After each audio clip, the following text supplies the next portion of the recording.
aayadaha alle ee kownka ee mar waliba aynu aragno nolosheenina si toos ah ula falgala balse wax badan aynan ka aqoonin waa qoraxda. Ahmiyadda ay qoraxda u leedahay nolosheeni qof waliba ayaa yaqaana. Haddii qorax la'aan dhulka ay ka dhici lahayd sida uu xaalka bani'aadamka uu noqon lahaa, halaaga iyo baab'a dhulka soo wajihi lahaa. Haddii qorax joogto ah oo aanan habeen lahaynna dhulka ay ka jiri lahaydna halis lamid ah ayaa la arki lahaa. haddaba muxuu bani'aadamka uu ka yaqaanaa aayadani cajiibka ah ee xitaa nidaam jadwalkeeni uu ku xisaabsan yahay ee maalin walba dusheeni ku dul wareegta. qoraxdu waa aayad bani'aadamka nafci uu ka heli karo, sidoo kalena uu ku xusuusan karo nimcooyinka alle ilaa iyo heerka darnaanshaha ciqaabta alle. bulshooyinkii hore waxa ay gaareen heer xitaa ay caabudaan qoraxda, sidoo kalena qoraxda ay u sujuudaan. bulshooyinkii sidani samayn jiray iyo wixii qoraxda ay ku arkeenba aayado badan ayuu alle qur'aanka uu kaga hadlay. haddaba qoraxdu waa xidig weyn oo ku dul wareega meeraheeni dhulka, waana isha tamarta nolosha dhulka oo dhan. baabi'inta nolosha dhulka ka jirta waxa ay ku qarsan tahay baabi'inta qoraxda. sidani ayuuna alle nolosha dhulka uu ugu tiiriyey aayadani weyn ee qoraxda. qoraxdu waxa uu bani'aadamka uu ku qiyaasayaa in uu cimrigeedii uu yahay 4.6 bilyan oo sano. qoraxdani maalin waliba aynu aragno celcelis ahaanna waxa ay dhulka ay u jirtaa masaafo le'eg 149 milyan oo kiiloomitir.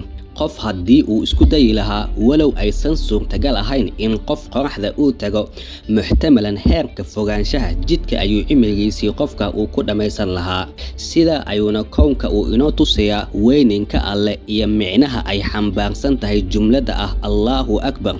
cabirka guud ee qoraxda walow aanan la cabiri karin, haddana waxaa lagu qiyaasayaa mala-un marka lagu socdo waa 1.4 milyan oo kiiloomitir.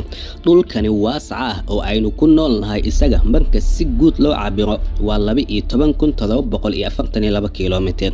cabirka qoraxda ee la eg 1.4 milyan iyo cabirka dhulka oo la eg 12,000 oo kiiloomitir, farqiga weyn ee u dhexeeya qof kasta halkani ayuu ka arki karaa. sidaasina waxaa lagu oran karaa qoraxda dhexdeedii waxaa geli karto heerka waasacnimadeedii 1.4 milyan oo dhulka ah. isbarbardhigga cabiradani qoraxda iyo dhulkana waxa ay ku tusayaan qoraxdani la moodo marka dusheeni sare la fiiriyo in ay aad ay u yar tahay iskaba dhaafee yaraansho. dunida aynu ku nool nahay haddii lagu daro 1.4 milyan oo duni kale ah, weli qoraxda boos ayaa kasii banaanaanaya. waa aayad aad u weyn marka si fiican gudaha loo dhexgalo. haddaba aayadani inoo muuqata ee qoraxda waxa ay leedahay qaab dhismeed la yaab leh, lakabyo isdul saaran oo isla falgelaya. lakabyada kala duwan ee qoraxda waxaa ka mid ah lakabka hoose ee bu'da ama xudunta halka loo yaqaano, lakabyo radiation shucaac ah, iyo lakabyada conventionka waa halka enerjiga kala wareegeedii uu ka dhaco, iyo lakabka photosphere loo yaqaano, iyo lakabyo kale oo aad u badan. lakabka hoose ee qoraxda ee bu'da loo yaqaano waa halka ay ka dhacaan dhacdooyinka thermonuclear fissionka loo yaqaano. halkanina atomyada hydrogenta ayaa waxaa loo bedela maadada heliumka. marxaladani isbedelkana xaddi badan oo tamar ah ayaa banaanka loo sii daayaa. nidaamkani thermonuclear fissionka in atomyada hydrogenta loo bedela helium, iyada oo isbedelkani marka uu dhacayana enerjiga ka dhalanayo laga faa'iideysanayo. waxa uu bani'aadamka uu wadaa waqti xaadirkani isku dayo enerji joogto ah uu ku samaysan karo, sida mashruuca dooda badan dhaliye ee Shiinaha uu sheegay in dhowaan uu soo bandhigi doono. waana mashruuca qoraxda looga tusaale qaadanayo qaabka uu alle enerjigani uu uga soo saaro. marxaladani hydrogenta heliumka loo bedelo. isotoobyada hydrogenta sida deuterium iyo tritium ayaa inta badan loo isticmaalaa in tamartani laga dhaliyo. labadani isotoobyana waxa ay leeyihiin bu'ka weyn bu'da hydrogenta, sidaasi ayayna ugu habboon yihiin in enerji ahaan loo isticmaalo.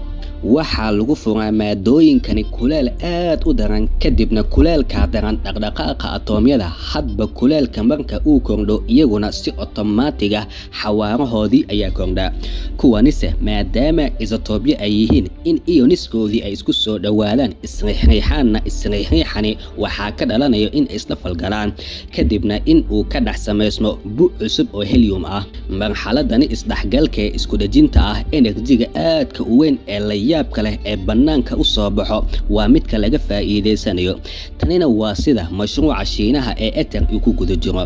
Nidaamkani in isotoobyada hydrogen-ta loo bedelay helium iyada oo laga faa'iideysanayo marxaladda isbedelkani uu socdo enerjiga bannaanka u soo baxayo iyo isriixriixa atomyada. Waa system inta badan lagu arkay xidigaha oo dhan sida uu Alle u abuuray. Iftiinka aad xidigaha aad ku aragto asal ahaan waa iftiin nidaamkani ku soo baxay. Qoraxduna halka hoose ee bu'da waa halka falgalkani thermonuclear fission-ka xoogiisii inta badan uu ka dhaco. Lakabka shucaaca ee qoraxduna waa lakabka tamarta bu'da ee ka dhalatay hab radiation shucaaca sare ay ugu gudubto. Lakabka xiga ee convection-kuna waa lakabka qulqulka tamarta kala wareejiya, sida hawo oo kale ayuu tamarta u sii wareejiyaa. Lakabka sare ee photosphere-kuna waa lakabka oogada sare ee qoraxda, waana halka iftiinka qoraxda uu ka faafo. Halkani ayaana tamarta iftiinka qoraxda laga soo tuuraa. Waxa ayna sida qoraxda ay ku leedahay atmosphere iyo dabeelo iyada u gaara. Inkastoo mawduuceeni uusan ku saabsanayn dabeelaha iyo atmosfeerka qoraxda, haddana lakabkani photosphere-ku waa halka indhaha tooska xitaa aynu ku arki karno. Inkastoo indhaha in qoraxda lagu fiiriyaa halis caafimaad oo aad u weyn ay leedahay, haddana iyada oo qalabyada casriga laga faa'iideysanayo waa lakab la arki karo. Si kooban, lakabkani photosphere waa halka ay ka soo baxaan ololka cadceedda oo dhan. Lakabyada qoraxduna intani waa ay ka badan yihiin marka si toos ah loo gudagalo. Si kooban, waxa aynu oran karnaa qoraxdani iftiinkeedii maalin walba aynu helno ilbiriqsi gudaheedii malaayiin tan oo hydrogen ah ayaa loo bedelaa maadadani heliumka. Tamar aad u badan ayaana bannaanka u soo baxda.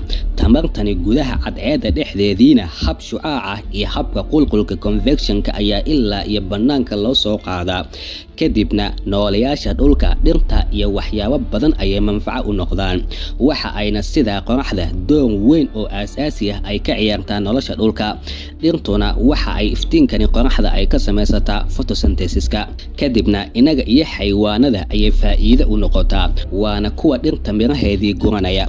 Dhinacna dhirta waxa ay sida ay uga qayb qaadataa in ay oxygen nadiif ah ay soo saarto si ay door weyn ay uga qayb qaadato ecosystem-ka dabeecadda atmosfeerka si looga nabadgalo fallaaraha halista ee qoraxda xaggeedii dhulka uga imaan kara. Mawduuca qoraxda iyo sida energy ay u soo saarto iyo gudaha qoraxda bani aadamku aqoon faahfaahsan kama uu haysto. Ilaa iyo haddana aqoon-yahanadu waa mid ka mid ah mawduucyada ay aadka u xiiseeyaan, balse fahamkeedii uu yar yahay. Si wax looga fahmo kownka, qaabka ay xidiguhu ay u shaqeeyaan iyo waxyaabo badan, in qoraxda wax laga fahmaa aad ayay muhiim ugu tahay. Balse qoraxdu ma aha meel la aadi karo, iskaba dhaafe in la aado xitaa qalab uma dhowaan karo. Radiation dartii in qalabka uu ciladoobo, ama waxa ay noqotaa in qalabka dabeelaha qoraxda in uu ku gubto ama in uu ku ciladoobo. Balse waxaa fadliga Alle u suura gashay bani aadamka in dhanka iyo qoraxda in uu u diro dayax gacmeed masaafo aad u fog sida kaamiro oo kale si joogto ah isha ugu haya qoraxda iyo gudaheedii waxyaabaha ka dhexdhaca. Sidaasi ayuuna bani aadamka waqti xaadinkani uu isugu dayayaa in uu qoraxda wax badan uu ka ogaado. Waxa ay aqoon-yahanada dhammaantoodii ay isku wada raacsan yihiin qoraxdani cimri go'an in ay leedahay. Weliba waxa ay waqti xaadinkani xisaabinayaan aqoon-yahanada muxtamalan taariikhda laga yaabo in xidigani qoraxda uu dhinto. Sanadyadii dambe aqoon-yahanadu waxa ay soo bandhigayeen maqaalaad tilmaamayo qoraxda dhexdeedii in qaraxyo xoog badan ay ka dhexdhacayaan. Qoraxdanina radiation-keedii kolka uu faafo dunida oo dhan, internetka, korontada, wax kasta ayaa laga yaabaa in ay cillad ay ku imaado. Sida uu maanta mobilkaadii uu u shaqeynayo, kolka uu radiation-kaasi imaado qaraxa qoraxda ka dhexdhacay, mobilkaadii iska badaayay in uu daarmo koronto xitaa kuma ay shidman karto. Tanina waa khasaaraha bani aadamka oo dhan. Inkastoo mawduuceeni uusan ku saabsanayn qaraxyada qoraxda, haddana waxa ay ina tusayaan isbedelada waayadani dambe ee xawliga ee aqoon-yahanadu ay ka sheegayaan in qoraxda ay ku arkayaan.